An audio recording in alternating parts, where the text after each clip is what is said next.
study detailing a violation of the acceptable use policy of Slattery Seno High School. So, Miss Tate, an educator at my school, who was a second year teacher, believes that a threat was made against her. She found a Facebook page that was created to make critical comments about her. Somebody emailed this educator directing her to this page, and she contacted me.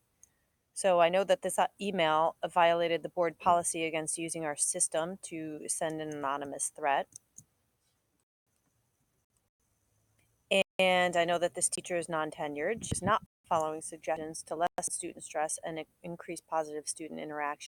We worked with her last year. As I said, this is her second year. So she started off the year kind of back where she was in the first year. So parents and students are continuing to complain about her. So what I need to know is this a threat, and is it credible and or serious? So sometimes people make comments and kids don't really understand the uh, ramifications of some of the things they say and where they say them. So we need to know from whom this email originated, so that we can discipline the person who violated the school's acceptable use policy.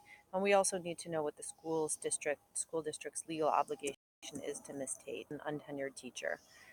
So we, of course, need to also find out about the credibility of the threat, if it is indeed a threat. So there's also a vocal contingent of students and parents who find Miss Tate to still be a bad fit for the direction district, and remediation efforts so far meant to improve Miss Tate's performance have not worked.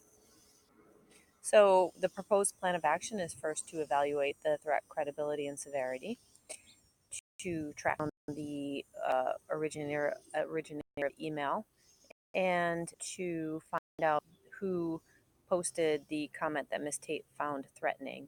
It may or may not be the same person who originated the email. And also, I need to continue to have a supervisor work closely with Miss Tate on appropriate strategies to correct her teaching methods. Again, she's only a second year teacher overall, and she should be given a chance.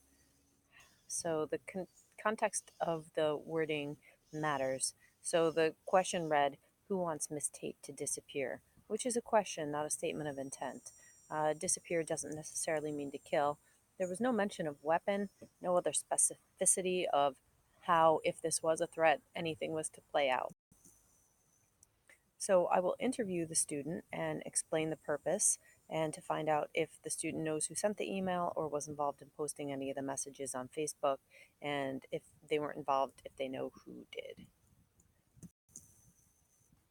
I will interview the student by myself. I initially told Miss Tate I would include her in the interview, but I don't want to risk her saying anything to the student that would jeopardize any confidentiality that he might feel comfortable with sharing information with me.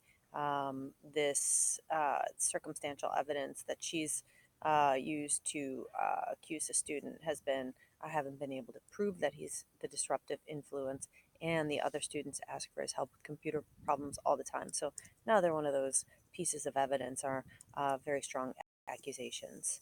So I have determined after my interview that the threat is not credible. So, because first of all, there were no specific or plausible details. The comment has not been repeated over time. Things might be said in haste. There was no actual plan indicated, and who else wants to see her disappear is not a specific request to recruit accomplices.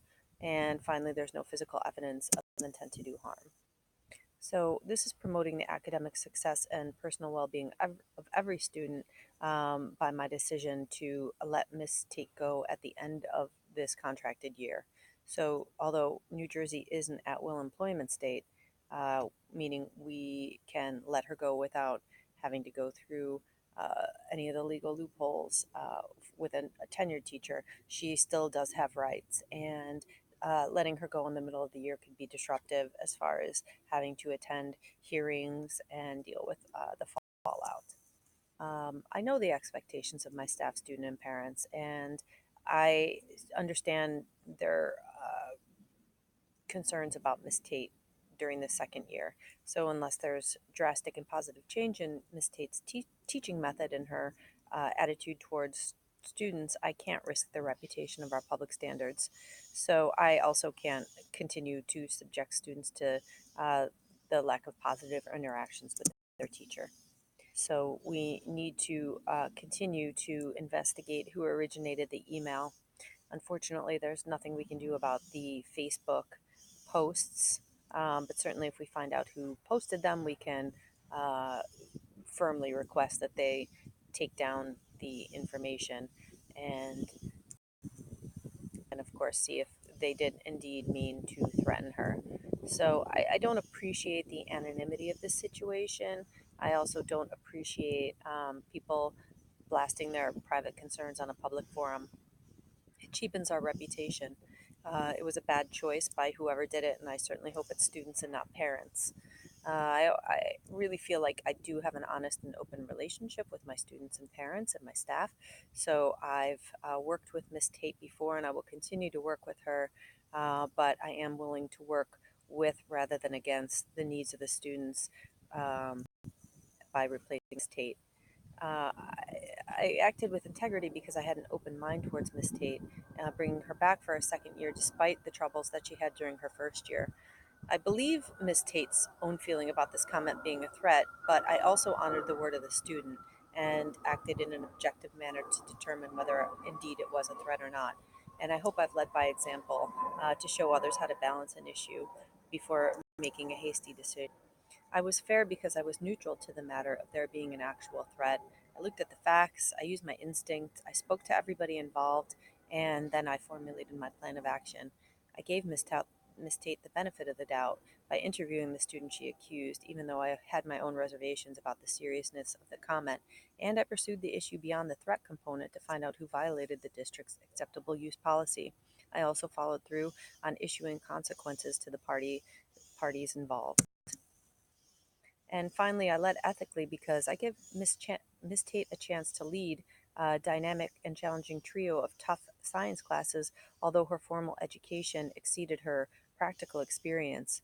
So when her practical experience fell short, I worked with her to remedy her methods and attitude, and I will continue to do so with her. Second year, maybe she's going to work out some of the kinks.